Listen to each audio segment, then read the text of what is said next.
in order to attract a great person into your life, you have to be the person that you really want to attract. Right. And then our successful clients all share the same thing, is like once they kind of, that clicks in and they realize me first, then looking for, all of a sudden, all the guys that weren't there in the Silicon, they start coming out of the woodwork. Yeah. Right. Definitely. All of a sudden it goes from nothing to this abundance of guys. All right, Gary, today we're going to be talking about the number one way to find the perfect man. It's really funny that we named it the perfect man, because we both were just talking about how that's kind of a laughable concept, finding the perfect person. So maybe we should start there. What do you think? Is there a perfect partner? The very, very long answer to that is no. No, there's just not. There's no such thing as perfect. And, perfection is one of those things. If you want to make that your goal, like an aspirational thing to like always be working toward, fine. If you think it actually exists, disappointment. Definitely. I mean, and the easy way to just debunk this is think about every human being you've ever had in your entire life. Your best friend, your siblings, your parents, your friends, whoever it is, everyone, and I mean everyone, has some type of fundamental flaw. And if you don't see it, like, you're not looking hard enough. Everyone, including yourself, by the way. So this idea, and it wasn't until I started really thinking about that in other relationships in my life where I was finally able to really accept that in my partner and myself, honestly, the fact that I'm very imperfect in relationships. So I think that's an important place to start. I don't know if this is a clickbaity headline or not, but it's all about finding the right partner for you that can really lead to a lifelong, committed, fulfilling relationship. So why don't you tee us up, Gary?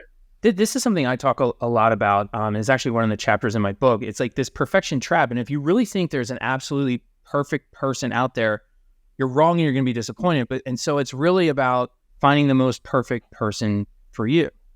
And so in that search for finding the most, even if you're looking for the most perfect person for you, there's something that, like, in that search for Mr. Right, there's something that people just fundamentally get wrong. And that's what we're really going to talk about today. And so this idea comes from two recent clients that I had talked to on one of our mastermind sessions. And I'm going to kind of set them both up.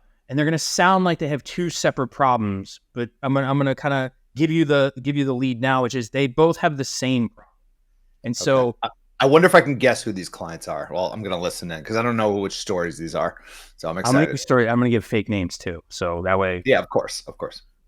So Nancy, she's been meeting all these great guys, but she's going on lots of dates, a lot of first meetups. Things are going okay. She's having fun, but she feels the whole time that as she meets each of these guys, it's okay, but it's not great. It's not the fulfilling long-term relationship that she's looking for.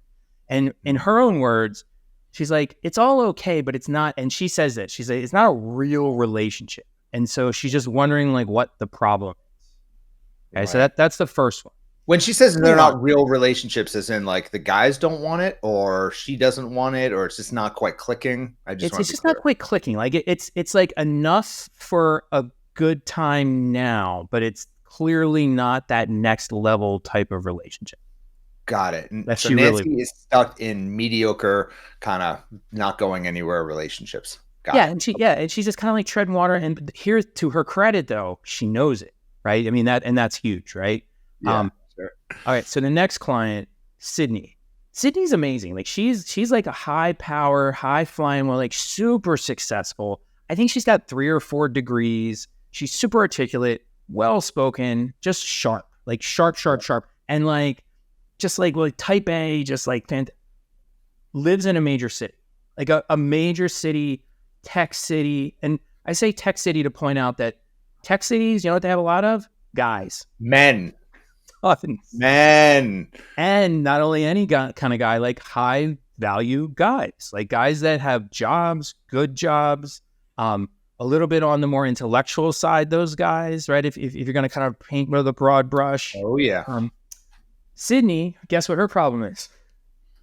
Tell me. She says she can't find any guys. There are no guys. Ooh. Hear right? that every day of my life. Yep. She literally lives, and I'm not even going to give this city, but it's like one of the biggest tech cities in the United States. And she swears there are no guys. Is that Okay. one of those like cities where this happens a lot of masterminds? People like there are no good guys in the city, and then I will pull up the statistics on Zoom in front of all the clients and show exactly how many men exist in the Yes. city and break down the numbers. Is that it's one of Yeah. those types of cities where I'm going to just like do a total call out? Yeah. And it's, if you, I mean, it doesn't, it's a bit, it's California, Silicon Valley cities. Okay, so you've just given a city basically. Not Got it. exactly. There's a lot of Okay. people in that city, and her name's not Sydney anyway. But anyway, Yeah. it's, she's wrong. Like she's okay. But so what I say, this is one of the things I say in my relationship courses and talks all the time is what's really going on in your relationship matters much less than what you think is going on. Perception, always more important than reality. And so Sydney's perception is that there are no guys. And Right. essentially she keeps coming back to this idea that no one is good enough. Like no Mhm. one, there's no guys, but there's really like, there's no guys that are kind of crossing her thresholds for, being good enough. Sure. And so Nancy, lots of guys, just they're not kind of, good enough. And Sydney can't find any guys. They both had the same issue, right? They're both confused. They're both frustrated. They both feel like things are missing, things are incomplete. They don't know why they're failing. Yeah. And as much as it sounds like two separate issues where, one's kind of got lots of guys and one swears there are no guys, they actually have the same exact problem. Throw it at me, Gary. Hit me Okay. with it. I'm ready for it. So it's a mindset thing. And so we talked a lot about like strategy starts with mindset and how you're thinking about the world. Because I just said a second ago, perception matters more than what's actually going on. And so mindset's all about perception. And like you think a certain thing, you're going to see the world a certain way. And so here's the thing, and this is going to sound dumb at first, but I promise it's actually really, really smart. Relationship success isn't about finding the right person. So many people make this mistake. They make their whole relationship story about, I got to find Mr. Right. I got to find the right person. I got to find the right person. I got to find, he's out there. And it's just a matter of like, you think they got to find him. And that's wrong. You have to be the right person to find the right person. Yeah. And You it's gotta, like, in order to attract a great person into your life, you have to be the person that you really want to attract. right. And then our successful clients all share the same thing is like once they kind of, that clicks in and they realize me first, then looking for, all of a sudden, all the guys that weren't there in the Silicon, they start coming out of the woodwork. Yeah, right. definitely. All of a sudden it goes from nothing to this abundance of guys. And so this whole idea of being the right person, super important. So one of the things you say all the time, who's the common denominator of all the relationships? We are. Yeah. Right. And so you're the foundation. Everything starts with you. And so even if you did find the right guy, if you're not actually ready, that relationship's probably not going to work. It's going to fail. Absolutely. It's the way I like to describe this to some of our clients we have a lot of clients who are like business owners or in the corporate world. And I talk about it in a way that I think relates to a lot of people, which is it's marketing versus product development. Okay. So if you're in the business world, marketing is all about spreading the message, getting yourself out there and making sure that you get a lot of eyeballs. And product development is making the product so good that it's irresistible. Here's the problem. If you market a bad product and the product's not ready yet, the whole company is going to flop because people are going to, you get some eyeballs, people are going to buy it, then everyone's going to, hear about it and the product is going to go to a big fat zero. Whereas if you have a great product, it actually kind of markets itself and people are going to hear about it. And you actually don't even need to do that much marketing. It's kind of crazy. Same thing relates to your love life. When you focus on yourself, a great product, great mindset, you focus on your energy, you focus on having incredible passions and hobbies and interests, you focus on building your social circle, having a good social network, you focus on your mental health as well as your physical health, your sleep, you focus on having interesting things to talk about, reading. I mean, there's so much that goes into the product itself. And so many people fall into this trap of not focusing on the product and only focusing on the marketing, as if there's this one magical place in Narnia where all these men finally magically exist and they will be the perfect man for you. And if you just knew that one place, oh my God, that would solve all your relationship challenges. And it just doesn't exist. The reality is we need to look inward, and it's kind of tough love, but it's very important advice. And it's something I had to do myself in order to get over my own hump. Look in the mirror and start focusing on the product rather than the marketing. Yeah, when you're focusing on the guy all the time and finding the right partner, it's like giving them too much credit and too much say over your future, right? Mm. It's so much nicer to be able to kind of take control, take ownership, stop being the victim, stop letting other people decide your relationship fate, get your own self together, and then start building from there. I mean, that's a solid foundation. It's going to be a much better place to build your relationship future from. Yeah, I mean, it's the most empowering way of actually attracting love, because it really Right. says men are actually irrelevant for this part of the conversation.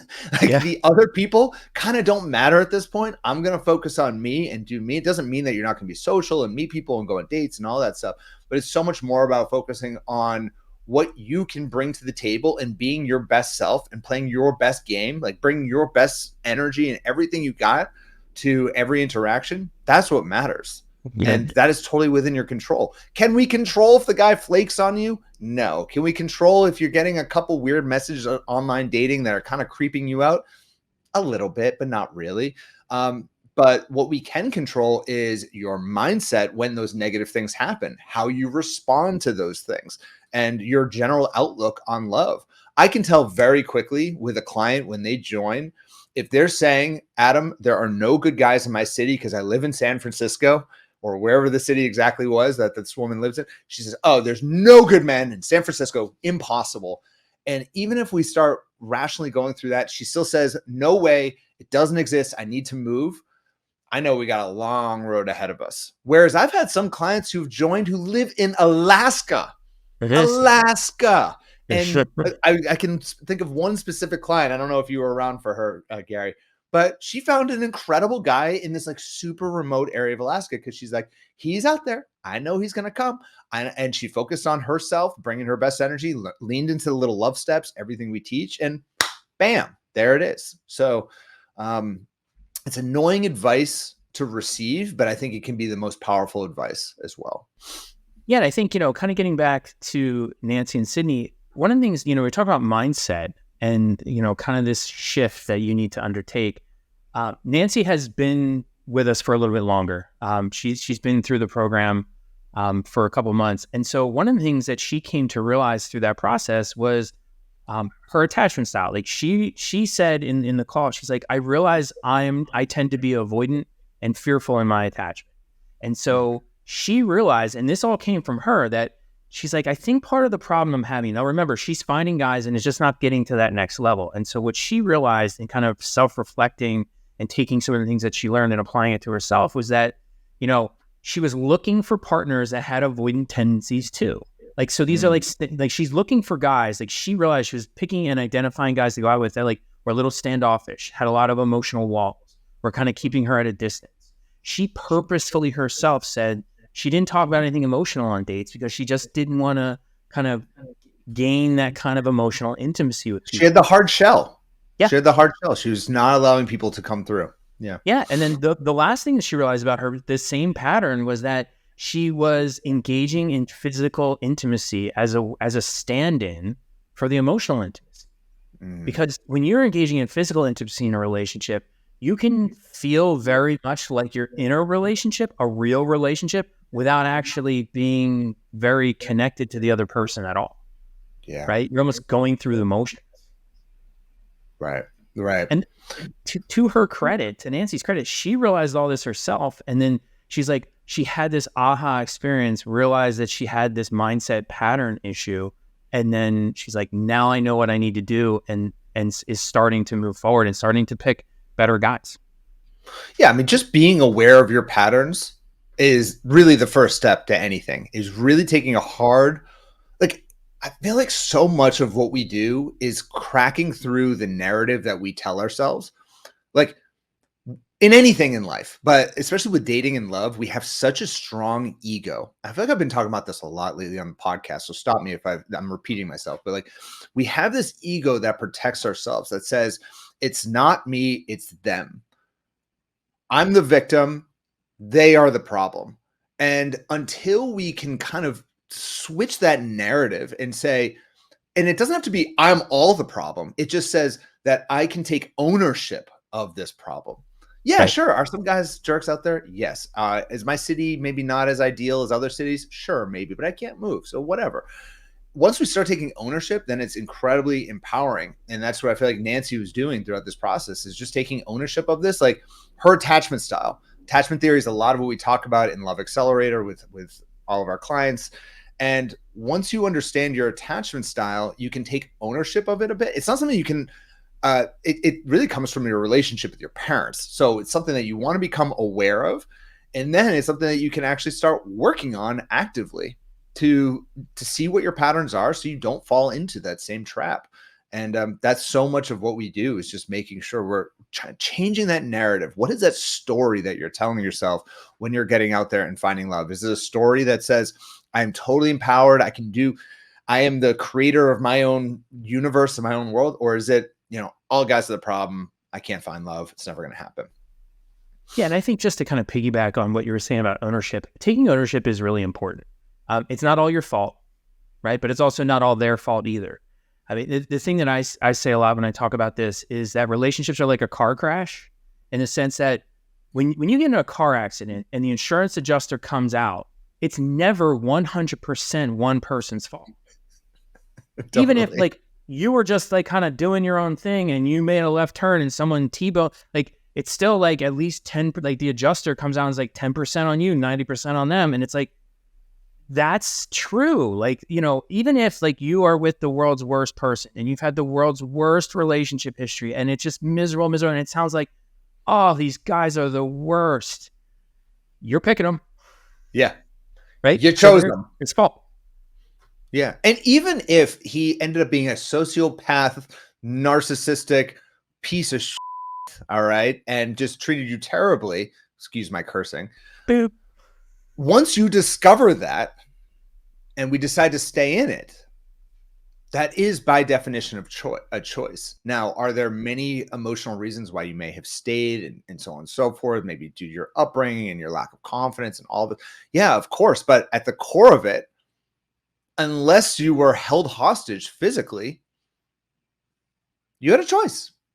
And until we actually acknowledge that choice, then we'll always be held hostage to all of the external circumstances that are stopping us from finding the right type of person. Yeah, and 100%. And I think so that actually, this idea of choice kind of segues really nicely into Sydney's kind of mindset shift, or so far lack there. She's new in the program. Like, I think when she was telling me about there's no guys where she's at, I think she had just been in the program a week. Yeah. And so essentially Sydney's issue is that it's not that there's actually no guys. There are guys. She's created a super strict set of criteria that guys have to kind of pass through this gauntlet, this checkbox gauntlet of criteria to even like kind of be considered. Yeah. And so what this is allowing Sydney to do is to avoid intimacy, okay, without blaming herself. It is not her fault. So she's controlling, and she's kind of like, she's taking ownership over the process and saying like, these guys must be A, B, C, D, like all the way through Z. So there's ownership there in a way, but it's like, what she's not realizing is this is also another way to be avoidant. Whereas Nancy realized her avoidant tendencies, Sydney also has these tendencies, but they're manifesting themselves slightly differently, in the sense that these overly strict criteria keep guys at a distance, keep people away, that's classic avoidance, but it seems like you're trying really hard. Yeah. Right? It's well-intentioned, but it's not well implemented. Well, and it's also just, you're going to have friends and family and advice online that says, oh, Sydney, don't settle. Never settle. You have your standards, never settle. And I agree with a huge nuance. Never settle on the things that are going to lead you to long-term success in relationships, such as how a man treats you, how much energy he brings to the relationship, how affectionate he is, and how well you two really vibe with each other. Do you have a friendship and compatibility? Those things do not settle on. Other things you are naturally always going to settle for, like his height, his appearance, how funny he is. Okay, he might be funny on the first date. Trust me, those jokes get old. All right, it's one of those things. There's always going to be something that we're settling for, and so we need to be aware of. And it's not even settling; it's just like it's awareness of how humans really work. Like, Yeah. no Wait, human is are you perfect. saying there's no such thing as an actual perfect guy? Other than me, no, there's no other perfect guy out there. No, just kidding. Get But that's Jess. what I'm we gonna learned get from Jessica Silver. on this, and she'll be like, "Oh my god, let me tell you all Adam's deep flaws." That So, would be a fun podcast. Get our wives on here and tell the world how flawed we are. oh god, no, no. Yeah, I I don't wish, want that recorded for posterity. I'm good. yeah, maybe. Hey, you get me an old fashioned and a cigar, and I'll just kind of sit back and just try to hold it together. It sounds Be fine. the roast of Adam. The roast. Jessica like doesn't hold back. She's just not the type. She's the type who just says it how it is. And I know, God, that would be a scary podcast. But so So the answer, yeah, what I think is interesting about all that, right, is like, so both of our wives would have plenty to complain about because we're not yeah, perfect, right? They might have wanted a perfect person. They didn't get it. But they got close. Now, are they settling? I don't think either of them would say that they settled, but because they didn't, like you said, settle on the important things, but some of like the more minor issues, you just compromise. Like you accept imperfections because like we started at the top of this with like, you're not perfect. Your partner's not going to be perfect, but it's like, you have to like compromise and work together. And expecting, demanding perfection. Though it sounds a little noble, like it sounds like I'm high, like look, that's me. It's really just a way of being avoided. It's keeping people away from you. yeah, And so those are all like mindset shifts that I think people need to make to really like actually find the person that's best for them, the most compatible. And so there's also some like actionable things you can do that you need to implement to kind of get you further down that path of kind of being the right person to find the right person. And so I at least talk about this in the program that I do, Relationship Synergy, as being relationship ready. And so when you're ready for a relationship, you've kind of taken care of yourself and you really know yourself well. And that comes out of a lot of research that I've done on this idea of self-concept clarity. Self-concept clarity is basically self-understanding. It's like, how well do you know who you are as a person? How mm, clear and consistent are you about who you are as a person? Like, mm, so does your view of Adam change from, we're recording this on a Tuesday. How you view Adam on a Tuesday? Is it different Tuesday to Sunday? Probably not. mm. Is it different from this Well, it depends if Tuesday? it's a Sunday fun day. If it's a Sunday fun day, then I look at myself as much cooler and much more interesting than I am on a Monday for sure. But lacking that, no, it's the same. Right. But like fundamentally, like you're somebody who I perceive as having really high self-concept. Like, you know who you are, you're confident, you're clear about, and it's just kind of like this attitude of like, you don't like who I am and how I am. Then like, okay, that's fine, but I'm not going to change and modify myself for this. And Yeah. what the research shows, and some of my own research that I've done and published, is like, this is a really good quality for relationships. Having a partner who has high self-concept clarity, you have better relationships. Your relationship quality is better, more passionate love, more closeness, more commitment, more satisfaction, all this great stuff, because there's something about being clear and confident about who you are that makes it just easier to deal with the other person. You're not, my wife is clear and confident about who she is. Like, I don't have to worry on a day-to-day basis what I'm getting from her. She's the same person. She's been the same person relatively for 20 plus years. Yeah. Growth along the way for sure, but like fundamentally at her core, like she's not like constantly wondering like, who am I? Like, what am I doing? Like, it's just, and that's really helpful for long-term fulfilling relationships. Which is why I think it's really hard to get married when you're 20 or Tough. 21. Because a man's brain, I'm pretty sure men's brains take a little bit longer to develop than female brains, but I think it's Yeah. not until we're about 25 that our brains are generally developed, at least Yep. our frontal lobe and all that stuff. Like we're just nuts. We're just not all there. And I remember myself at that age, just, every day I'd ask myself, who am I? What am I going to be? And every year I'd be a completely different human being. Probably wasn't until, honestly, I met Jessica like 29 when I Mhm. was like, okay, I kind of got it together.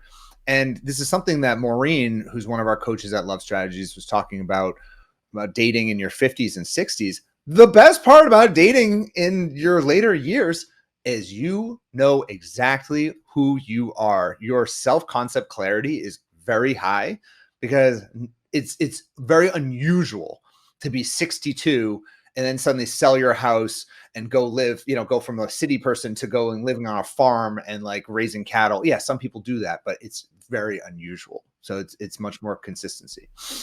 Yeah. So a lot of the consistency, consistency and confidence go hand in hand.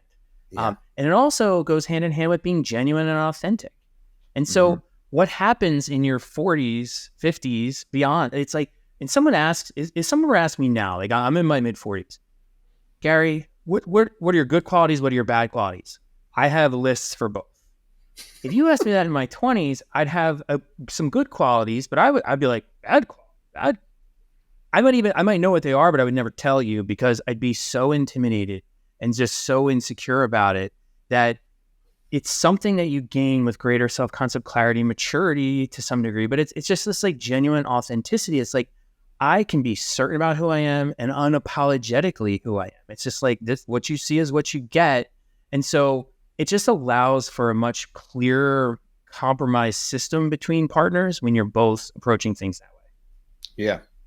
And there's definitely like how this relates to finding the perfect partner, I think, is when you are actually getting out there and dating, you can be your true, genuine self when you know who the heck you are. Right? Yes. Like I think of myself when I was going on a date when I was 23, and she'd be like, tell me about yourself. I'd be like, I don't know. I don't know. I'm trying to figure it out.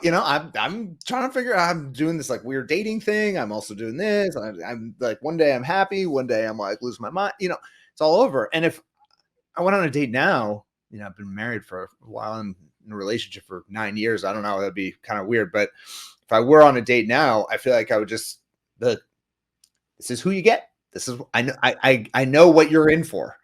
You don't know Sure. what you're in for yet, but I know what you're in Right. for because I know myself. So Yeah. And it's probably I'd not be going to curious for change. everyone to just like as an action. I'm sorry, Gary, I didn't mean to Well, talk over you, but like as an action item, maybe pause this and really think through. Is this even possible, Gary? You know the research on this. Think through your level of self-concept clarity. I mean, where are you on the spectrum, one through 10? Do you ever kind of think about that? Who you really are and how consistent you really are. Gary, is there anything that they can do specifically right now, like pausing this to make that happen? yeah, I mean, so we have it available in our program, but there's also a free version of this. It's actually an article I wrote, 36 questions to better know yourself.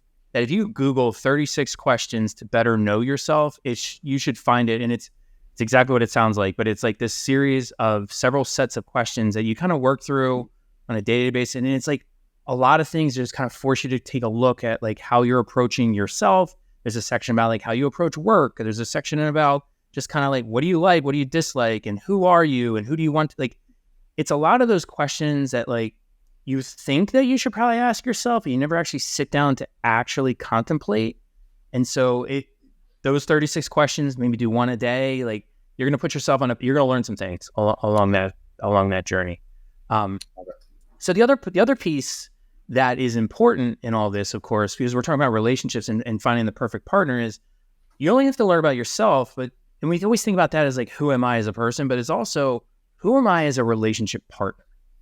And one of the things you saw in our description of the client, Nancy, she figured out her attachment style. She figured out what was wrong. And so once she had that piece locked in, her path, much clearer to success. And so one of the things that we really want to encourage in terms of an actionable thing, in terms of being the right person to find the right person, is start spending some time identifying your patterns. What have your past relationships been like? Yeah. What kind of people are you typically drawn to? What kind of people, what's good about that? What's not so good about that? What are your fears? Right? What are your relationship-based fears? Like, for example, there's recent research that shows fear of being single is one of the worst things you can have because it leads us to accept bad behaviors from our partners. Yeah. Like that bad form of settling, like if you're worried about being single, you're more likely to like really settle for an awful partner, which is problematic, right? Yeah. We've talked a lot about attachment already. And then, one of the other things that you really want to get a handle on in terms of your relationship and understanding yourself is what are your expectations? What are your deal breakers? Like, what are like those bedrock must-haves? I will not do without these things in your relationship going forward, because all that stuff's going to help. Yeah. Yeah. Really doing that thinking and making sure you have a game plan for yourself and a strategy is such an important part of this. And I would say just on the single, the idea of the fear of being single piece. I say this a lot to clients because we're responsible for just as many breakups, I think, as we are marriages and long-lasting relationships. And I think that's a very good thing, by the way. And I say this a lot in that, especially for those clients who go through the little love steps, they go through little love step 1, 2, 3, 4, 5, they find themselves all the way in little love step 6. And then they're like, I found something, I discovered something, this is not right for me. They're a couple months in. I say, the beautiful part about learning the little love steps is being single is no longer scary because you now have the strategy. You go back to little love step 1. Great. It's a beautiful thing. It's when what creates anxiety in yourself is when you don't feel like you have any type of game plan. It's like, if I'm back to being single, I don't even know what to do. Do I download a dating app? Do I what do I do? What am I going to do during the week? Like, I won't have anyone there, like all these things. And then it's like, suddenly if you have a strategy, it's like, cool, great. I go to little love step 1, focus on radiating my feminine energy. Then I go to creating my love vision. Then I get to little love step 3. Before you know it, you build momentum again. So I think just having that strategy is such an important part of all of this stuff so that you don't live and die by that fear. Yeah, everything's easier when you have more knowledge. And that's the thing that you get from learning about relationships is like being single again isn't that intimidating because now, once you're single, you have so much more experience, so much more knowledge, and you can do it better. And so, you either find love or you learn, right? And so, I think one of the things is, being the right person, you want to ask the right questions. And so the question most people who don't know any better, the thing that they ask themselves about relationships is, what am I looking for in a partner or a relationship? Right? I mean, that's like kind of how everybody approaches this. Yeah. But Adam, like what's the better, like what should people be asking? What type of partner am I ready for? That's the ultimate question to be asking. What am I really ready for who I am right now? Yeah. Right? Because ready, if you really know yourself, you're now ready for a much better quality of partner. Yeah. Because if you meet this guy he's perfect, like as perfect as he can be, and he's all put together, he's high self-concept clarity, knows himself, confident, all these great things. If you haven't actually done all that work yourself, you're not ready for him. Yeah. And that relationship might start off okay, but it's just not going to have that longevity that you're looking for. And so, what type of partner relationship am I ready for? Again, puts the ownership on you. Owning things is good. And then all this stuff about you being ready, making sure you're ready for the right person and being the right person, it all needs to come with a healthy dose of patience. The most annoying word on the planet when it comes to finding love is patience. I'll always say, like, look, the key to finding love is taking massive action in your love life, really leaning into the little love steps every single week, making steps, making progress, getting out there, meeting lots and lots of people. We are pedal to the metal, baby, with that type of stuff, while at the same time being incredibly patient. It's just like, that's the key to success. I think in anything in life, nothing, and I mean nothing that's actually worthwhile happens overnight. I see these coaches out there who are like, oh, we're going to help you find the love of your life within 2 weeks. BS. If you found the love of your life in 2 weeks, like, if they really consistently were able to do that, I will guarantee I bet my house, my whole life, those relationships won't last longer than 6 months. Right. Consistency, because how could you know anything in 2 weeks? It's Right. maddening. It requires time, requires energy, and this is true for anything in your health, your profession, everything that's important in life.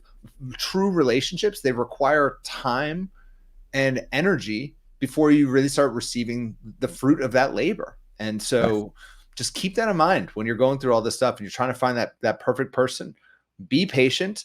And honestly, I found the only way to actually be patient is that you got to enjoy the process a little bit. It Like, is. you won't stick with it if you don't enjoy the process. So hopefully a lot of this just gives you that new framework to think about as you're getting out there and finding this person. And the goal of this is really to empower you throughout this process, for you to not feel like you're a victim by all of the circumstances out there, by COVID, by, dare I say that the C word, this is going to get flagged on YouTube, but whatever it is, by everything going on out there, by men, the 21st century dating scene. Instead, you can be like, look, I got this. I got to work on these areas of my life. I got to think about my mindset, and I got to be the person. How do we say it? Be the right person to find the Be right the person. be the right person to find the right person. Amen. Yeah, I mean, we say patience for last because it is the one that people don't want to hear, because so many of you watching this are successful type A go-getters. And so you want to like, oh, self-concept clarity? I'm going to get that. I'm going to bang that out over the weekend. I want to be clear with myself by Monday. I'm ready to go. And it's like, that sounds great. I mean, that's if that was possible, that'd be ideal. But it's like some of these things, just like the 36 question thing I was talking about, like you can't do it in a day. Like it's just not going to be as effective, right? And so when we talk about the little love steps, we very purposely like extend those out over 9 weeks, right? It's like Yeah. because you need a little bit of time to like let it soak in and really let the changes kind of take place. And you just can't rush some things. And so patience is one of those things that it really, in this case, it's a virtue. And it's just something you have to do because, like Adam said, these 2-week promises, the whole point of I think what anybody should be doing in relationships, it's not to help you find a relationship, which sounds weird. It's because you can find any relationship quick. Like we can help you find a relationship in 2 days. Yeah. It's about finding the right relationship, like that long-term, meaningful, fulfilling, committed relationship with the right person who's your best friend and like your life companion. Like that's a different process. And that's not a 2-week quick process. It's intentional. It's methodical. It's about knowing yourself and being the right person to find the right person, and stop worrying about what you're looking for and start thinking about what you're actually ready for. Amen. So with all this, it's all about just follow your heart, but take a little strategy with you. Thank you, Gary. That was really fun. And hopefully these ladies got a lot from this, and we will to speak to you all next week and continue with these strategies. Thanks, Adam.